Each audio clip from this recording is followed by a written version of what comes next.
Hello there, welcome to a modern video here today. My ISP has been less than cooperative lately, so I've been able to stick to my regular streaming schedule, so I am able to record some YouTube-only content via my mobile internet. So we're going to play some today with this kind of sweet Esper deck.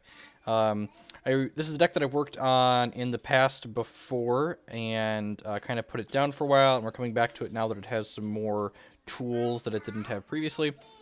I would refer to this deck as Esper, Goryo, Gifts. So this deck has a few different neat interactions going on. First things first is that we have a Gifts Ungiven package, or several Gifts Ungiven packages. So the most obvious and powerful Gifts Ungiven package that we can get is just a copy of Unburial Rites plus a fatty like Elesh, Norn, or Iona. So the way Gifts Ungiven works is that even though you're getting up to 4 cards out of your deck, because your opponent doesn't know the contents of your deck, you can pick only 2 cards, and then the 2 cards that you pick, your opponent has no choice but to put them in our discard pile. So if you cast Gifts Ungiven and get only Unburial Rites and one of these 2 fatties, then you get to guaranteed put both of these into the bin, and you can flash back the Unburial Rites and bring the fatty back into play. The other thing that this deck has going on is the copies of Goryo's Vengeance. Goryo's Vengeance returns a legendary creature to play, which plays nicely with 2 of our different cards. The first is Jace Vryn's Prodigy, the Origins Split Planeswalker.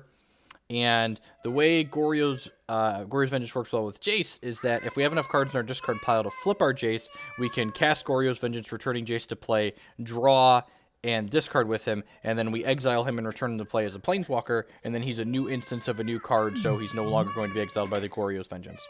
The other thing that's powerful with Goryo's Vengeance in this deck is, if we Goryo's Vengeance a copy of Obzedat Ghost Council back into play, Obzedat exiles himself at the beginning of the end step as well, and you'll actually have multiple triggers go on the stack, one from the Goryo's Vengeance and one from the Obzedat himself, and if you choose to exile Obzedat to his own trigger, he will return himself to play the following turn.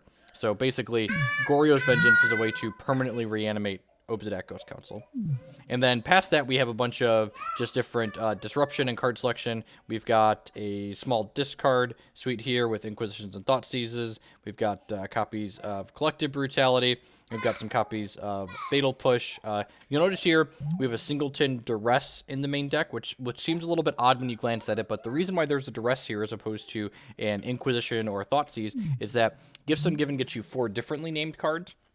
And there's a lot of matchups where instead of just getting your combo with Unburial Rites and Elesh Norn, we're actually just going to get 4 different cards to generate value. So this allows us to Gifts Ungiven for 4 different discard spells. We can get the 1 Duress, an Inquisition, a Thoughtseize, and a Collective Brutality, and then our opponent has to give us 2 discard spells, so we're going to be able to interact with their hand afterwards. Similarly, we've got a little bit of a removal split here. I've got 1 Path, 3 Fatal Pushes in the main, and then 1 copy of Go for the Throat here, so we can kind of Gifts Ungiven for 3 different removal spells, plus that Snapcaster Mage or Vryn's Prodigy, and then we've got, Murderous Cut and other things on the board. At any rate, let's go ahead and get to some matches and see how they go.